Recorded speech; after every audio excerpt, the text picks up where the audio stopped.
And we're live. Welcome in, ladies. Welcome in. Who is joining me live today? Welcome in, everyone. I'm so excited to see you, ladies. I missed you. I have missed you. I hope you have missed me. If this is the first time that you're seeing me or you're hearing me, welcome in. So if you're watching from Facebook, put in the chat Team FB. We're still trying to figure that out, okay? And if you're watching from LinkedIn, put Team LI. That sounds cool. But welcome in, ladies, welcome in. We do have a very interesting topic to talk today. I get questions about this a lot. Yeah, Abby, it's so great to do all of this stuff, but I still have a lot on my plate that people expect me to do. How do I do all of this without actually looking like a bum? How do I delegate and assign work to people when I don't even trust them? So we're going to talk about this because this is a very serious problem for the modern day woman. If you are in a position, if you have a corporate job and you are someone that is either a high achiever or you're a leader or you're a manager, I guarantee you that this is a problem that you may not even know that you have.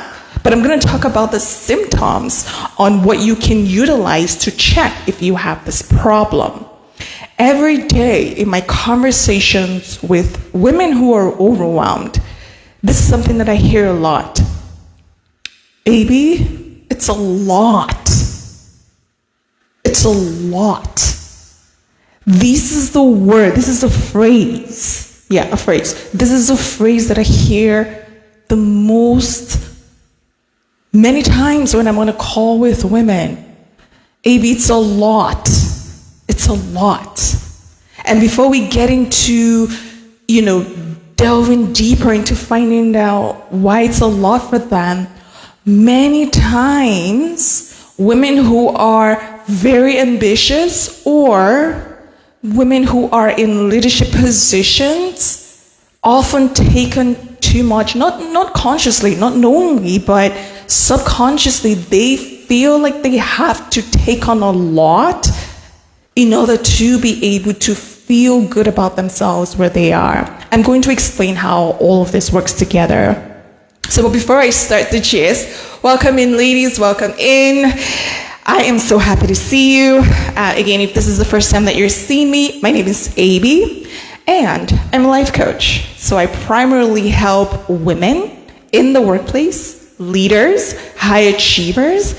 I help them have balance, manage stress, have energy, have time, and have peace, money, fulfillment, and enjoyment in their lives without needing to quit, especially if that's not what they want, right? Especially if they work so hard for their career, but they're burnt out, they're stressed out, they're overwhelmed. These are the women that I work with to achieve a balance in their life so that they can enjoy the career that they have worked hard for and at the same time have the time to spend with their family, their friends, their own hobbies, and things that they've always dreamt that they want to do. Okay? And one of the challenges that a lot of women tell me that they're struggling with is, number one, is they don't know how to ask for help or delegate. Number two, they don't trust that people around them can help. Number three, they have this weird thoughts about what their image will look like if they do delegate. So we're going to talk a little bit about all of this and what can happen if you don't fix it, okay?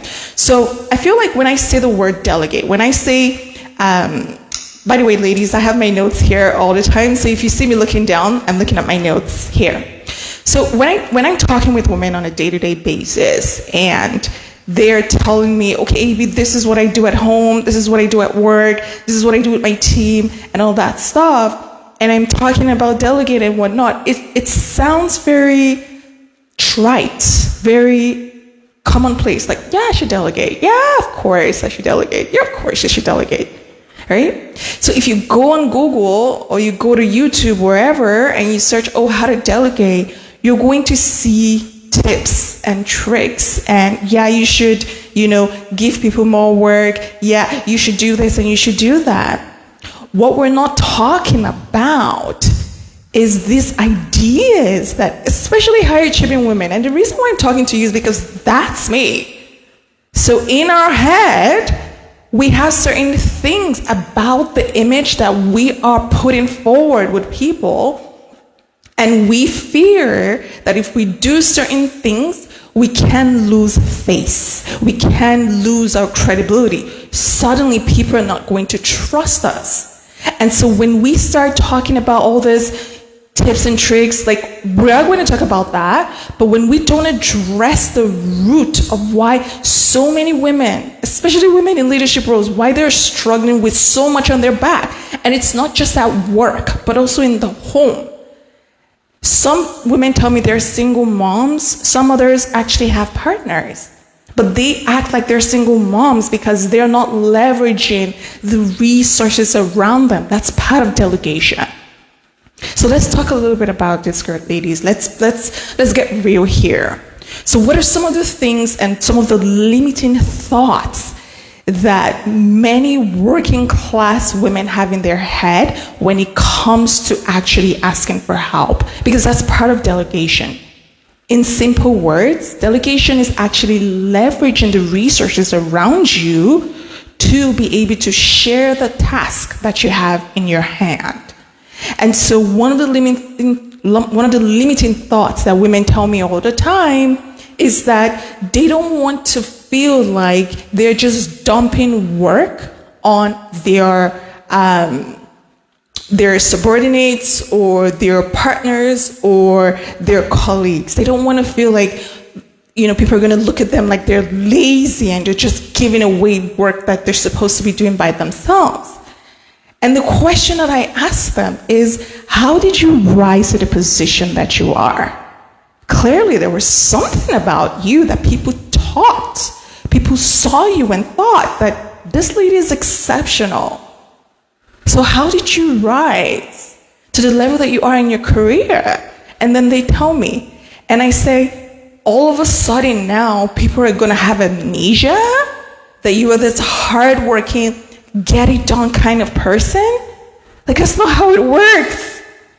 It's not how it works. And oftentimes, what women don't know is that the people around you, they know you're doing too much. Shocking, right? But they actually know. We know the person in the corner that's doing too much. But many times they don't tell you because they don't have that kind of relationships with you. I can call you out. First of all, if you're watching this, that's my permission, and I fully receive it, and I receive it well. Thank you very much. Number two, I've been there. I've lived through the reality of being the kind of woman that cannot trust people, I'm going to talk about that, cannot ask for help, and I've dealt with the consequences, and we're going to also talk about that. So that's one of the major reasons is that many women fear that people are going to perceive them as lazy, the kind of person that just dumps work.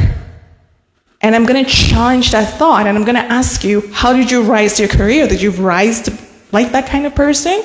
Because if you did not, I guarantee you, nobody's thinking that. It's just you.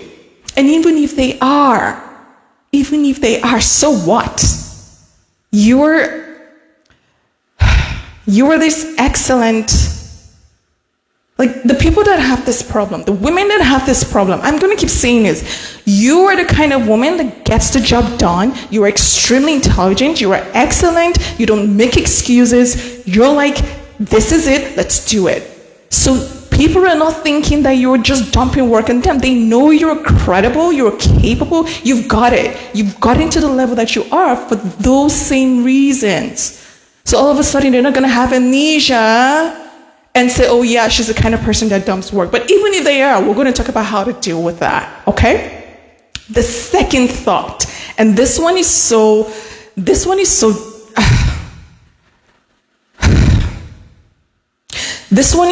hidden in the modern day woman that it affects not just their work relationships, it also affects their personal relationships.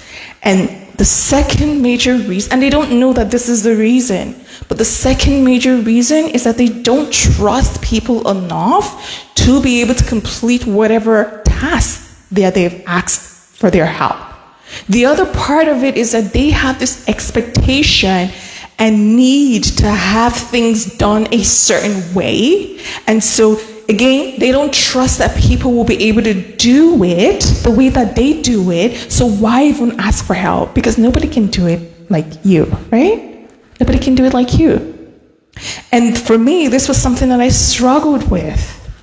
But for every action, ladies, there's always a consequence. Okay? Let's park that thought of nobody can do it like me, or nobody's capable like me, or they're not good enough. And I'm going to give you examples of where this just specific thought plays out. You're going to be like, no way. Okay? So if, for example, how do you know you're struggling with this? If you're the kind of person, when somebody offers to help you to do something for you, you either refuse and say, oh, no, don't worry about it. Or you say yes, and then you are in that corner, you're watching them so that they can do it a perfect way. And if they don't do it the way that you have normally done it, you start to have anxiety, and you start to correct them, and you start to dictate how they should do the work. You're no longer focused on getting the results, but it's the process. You have to do this a certain way. And you jump in and try to take that from them and try to teach them. So I have seen this play out. That I remember one time I was at work and I was watching a manager do this, and I was on my seat. It wasn't happening to me, but it was happening to her subordinate. I was just on my seat. I'm like, oh no. Do you know what happens when you do that to people? You communicate that you don't trust them. When people feel like you don't trust them, there's no connection to you, they're not attached to you, they don't have your back and your corner, and they will throw you under the bus if that opportunity happens. And that's why I hear so many women saying they don't feel like they have people in their corner. They don't feel like they have people that they can trust. Well, the question is, are you becoming the kind of woman that actually trusts people? It's oh my gosh, it's a fundamental human need to feel like somebody trusts you. And I know that we're not doing this purposely, I know that. But when you're in that kind of place where you feel like your way's the best, and you don't say it, many women don't say it, but it's in their actions. And how are those actions playing out? You don't trust people to help you to do things. You correct them. You tell them this is how it should be done. Even when the results are the same. Even when the result, you are like, no, it has to be done this way, or you should try to do this. Even suggesting it is part of that behavior. And so why would you delegate if you have that thought? But see, it's all well and good, right? It's easy for me to come here and say, yeah, you should delegate. Of course you should delegate. Let me tell you guys one of the things that happened to me. So I used to be that kind of, the person that I'm describing to you guys, I used to be that, God forbid that I ask you to, or somebody asks me for help. The fact that I even say yes, it's a miracle. Now, if I say yes and they're doing it, I'm there, oh, you didn't do it like this, oh, you should add a dot and a full stop and an apostrophe. Maybe not that specific, but you guys get the point. And what will happen is people would not want to help me again. And then I'll complain that there's nobody to help me, I'm all alone, nobody wants to help me, nobody trusts me, or nobody stuff like that, nobody feels sorry for me, and things like that. And then what will happen on the other end is that my brain would then go into survival mode, and when I'm given so many responsibilities, first of all, I couldn't say no, so don't even ask me why I didn't say no, because I couldn't say no. But what will happen is then I will start to take my vacation to complete this task, to complete this work. In my personal life, I won't let family help me. I won't. And I continue to do this self-destructive behavior until I collapsed in my living room. And so when that happened to me, of course, like this was no longer, yeah, you should delegate, AB. Yeah, of course, this was a matter of life and death. And over the years, I've come to find out that when I'm having these conversations with women, the women I'm talking to, they either have an autoimmune disease, a heart condition, diabetes, depression, anxiety. They have all these mental health disorders that they're working with. They're working with a therapist. They have all these disorders. And I'm like, how did we get here? How did we get here? And so if you are the kind of woman that you're struggling with this, one of the things that I would tell you is that if you don't start to take a step back and realize the damage this could do, is that you're on your way. You're on your way to taking for your life to be gone. It almost happened to me. I'm so grateful to be here, and that's why I'm so happy to be the one to bring this message to you guys. And I was doing because the thing about all of this is,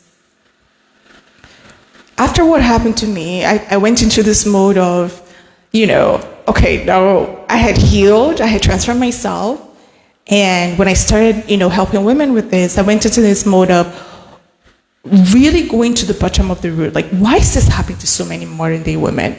Like, what is the problem with being somebody who wants to achieve things for yourself? Like, why is it that women who want better life, more money, why are they actually the ones that have this issue? They're the ones that have this heart conditions. They're the ones that have all of this disorder. What's going on there? And then I came across a study, I believe it was done by, is it the Harvard Public Health? Or some group in Harvard, right? And then they did this study where they studied women, and they found that 38%, I believe, about 38% of the women that they had studied were more at risk to heart diseases. And in specific situation, that's where it gets interesting. What was the situation? They said high job strain. So what does high job strain mean? So they said in situations where the woman had high workload and zero, or I think the word they used was low control. So you have a lot of tasks, but you don't have so much control into your work and how the results or how the situations surrounding your work are going to be managed. You have little control. So somebody from the top is telling you and giving you so many things to do, but they don't give you so much control. They found that these women were the ones that were much more likely to have a heart attack and cardiovascular diseases, right? They also found that women who had control over their work, but also high workload, yes, because I was like, okay, maybe the reverse is the case. No, high workload and high control, so you have control over your work. So if you're like a leader or whatever, and you have a team that you control, you're able to work with your team, but you still have overloaded responsibilities and high burdens. When you go home, you're the one that's doing all of the child care. That's part of your burden. You're more at risk to having a cardiovascular disease in comparison to women who are not in that shoes. So what is the common theme here? High burden, high overload, more work. Whether that's true or perceived. What do I mean by that? Because I feel like sometimes I need to break down these terms. Whether you actually have people giving you so much work to do, like, we need to get this results done, we need to make sure this department is improved, stuff like that, or you feel that people will ask you or people expect that from you. Sometimes these perceptions are not real, but it's real to you. It's happening. And so oftentimes, women in that shoes, with those burdens, you are on your way to having a cardiovascular disease if you do not fix the problem. I'm lucky that me collapsing brought me out of that. But for some women, they collapse and they don't get up.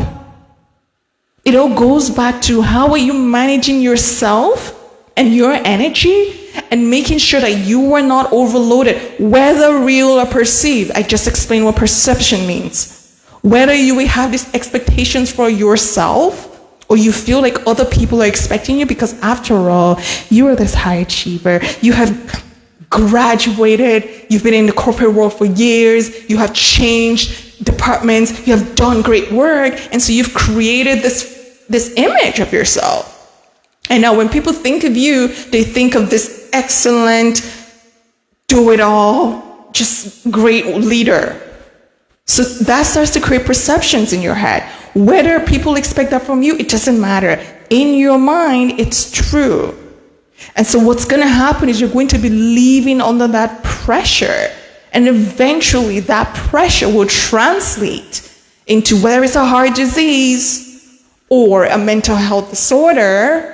They've also found that women are twice more likely. You guys, I checked this thing because I'm like, there's no way what is happening to women is a coincidence. And they have found that women are twice more likely to have a mental health disorder, whether that's anxiety, whether that's depression. In my conversations with women, the speed, the rate at which they talk, it's like 10 to 1. They have so much anxiety.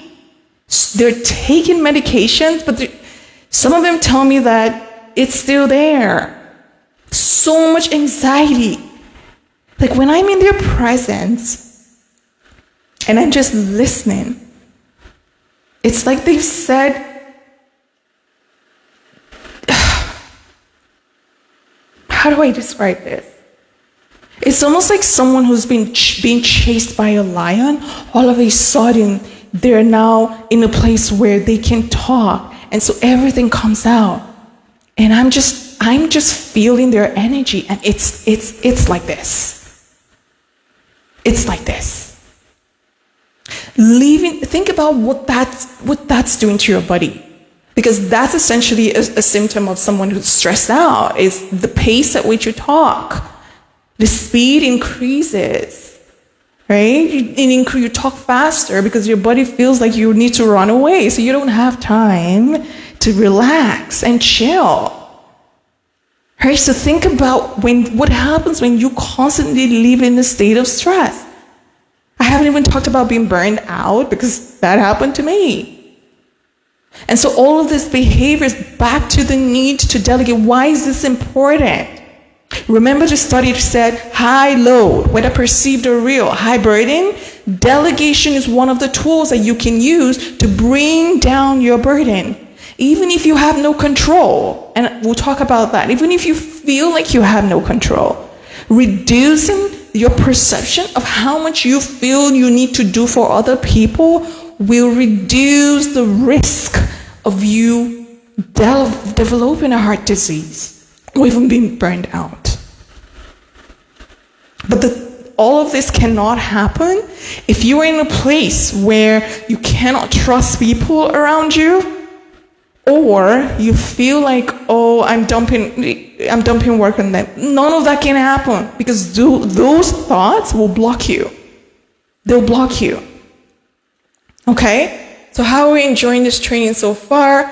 I don't want to go too long, but this is something that I'm seeing too many more times. And I'm like, no, we have to start addressing this. We have to start addressing this. So how do you fix all of this? Because it's not all doom and gloom, right? It's not all doom, especially if you are, because many times when I'm chatting with women, they're so overburning that they can't even breathe. So they don't even know that it's possible to get out of this. They don't even know that this is happening. And that's why I'm here. That's my job. I'm very happy. So how do you fix this? How do you fix this? Everything starts here, ladies. Here. Remember I said real or perceived. Everything starts here. And so if you can recognize some of the patterns that I talked about, if you can recognize that in you, that's the first step. The second step, it's now, okay, AB, I struggle with this, I struggle with that. The second step is, first things first, how can I change that? Especially if you are someone that feels like you cannot trust the people around you. And if you, again, I've talked about it, if you don't know if you can trust people around you, are you jumping in to solve people's, to correct people and telling people, no, don't do it that way, or giving advice? That's part of it. If nobody asked you, that's part of it. It's really understanding why. Why is it that I cannot trust people?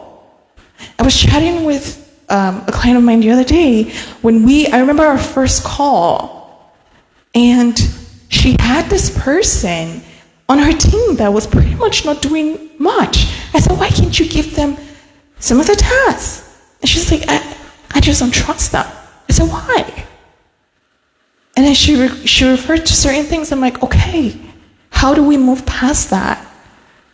How do we move past that? So the second step is understanding if the reason why you feel like I can delegate AB because I can trust, why is that?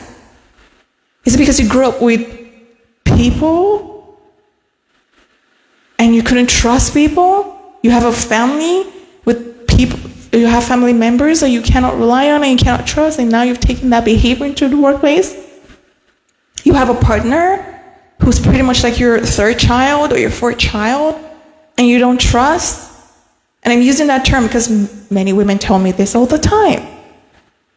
And it's so interesting when they tell me that, because I'm like, if you understood the composition of a man's hormones, you would not repeat that word. You wouldn't say that's my third child or your fourth child.